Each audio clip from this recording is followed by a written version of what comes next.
What is vampire power? This is an excerpt from an article on howstuffworks.com, and I didn't even know what it was, but there's a vampire on the loose. Well, not really.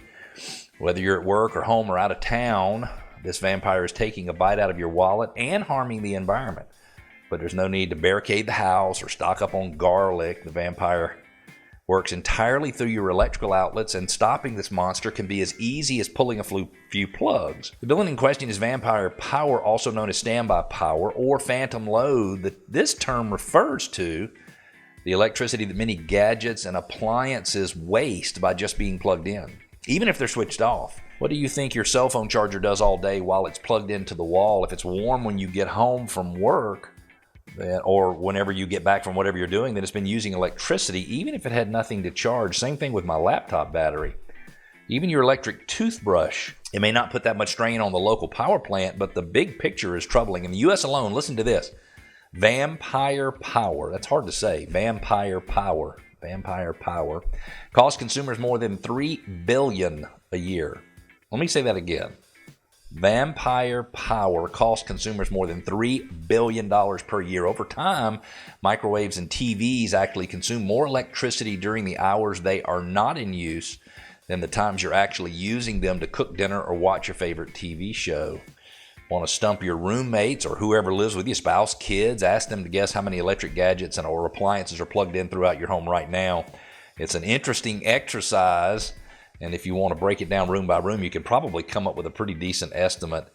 There are the refrigerator, coffee maker, dishwasher, stove, microwave, toaster, cordless phone in the kitchen. Then you have TVs and DVD players and cable and satellite boxes, DVRs, gaming consoles, lamps, stereo equipment, iPod docking stations or iPad docking stations in the family room, not to mention computer, printer, cable modem, wireless router, various phones and mobile device chargers in the office or study, and don't forget all the other things in the bedrooms, bathrooms, laundry room, garage, and basement. Even when we power down for the night, we hear the constant hum of the fridge and the click of the HVAC kicking on after turning off the bedside lamp. We typically glance one last time at the glowing display on the clock radio, for those of us who still have one, to make sure the alarm is appropriately set. It's only when a power outage throws us into sudden pitch black silence that we understand just how quiet and dark it is most of the time. Until recently, most of us assumed that we were doing our part to save electricity by setting the AC a few degrees warmer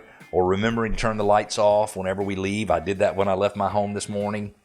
But even as we make the effort to lower our electric bills and reduce our carbon footprints by investing in compact fluorescent light bulbs or LED bulbs and other energy-saving products, we are being warned about phantom power and the hidden energy cost of all of these appliances we thought we had turned off. Just how much power do our gadgets consume when we aren't even using them? And how much money can you really expect to save by unplugging them? According to Lawrence Berkeley National Laboratory, the average home contains 40 products constantly drawing power. Vampire power can account for up to 20% of your monthly electric bill. So my electric bill last month was $200. So this says vampire power accounted for $40. Some common appliances: desktop computers, printers, cable boxes, stereos, microwaves, digital clocks. We already talked about that. Vampire power can have a negative effect on the lifespan and performance of devices, such as shortening battery life in smartphones and laptops.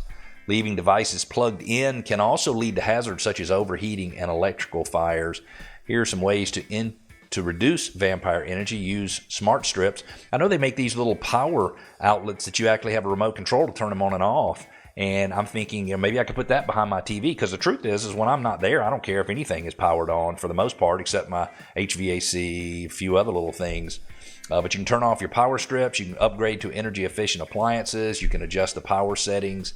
You can use a smart thermostat. I have gone from keeping my house in the summer sometimes around 70 degrees to keeping it where in the day many times recently has been 74. And I'm not saying that I absolutely love it, because it's still a little warm, but I'm so much more accustomed to it now than I was before. So the easiest way is to unplug your appliances, even though we know that you can't unplug them all. So next time you think about your power bill, think about the amount of vampire power that's being used.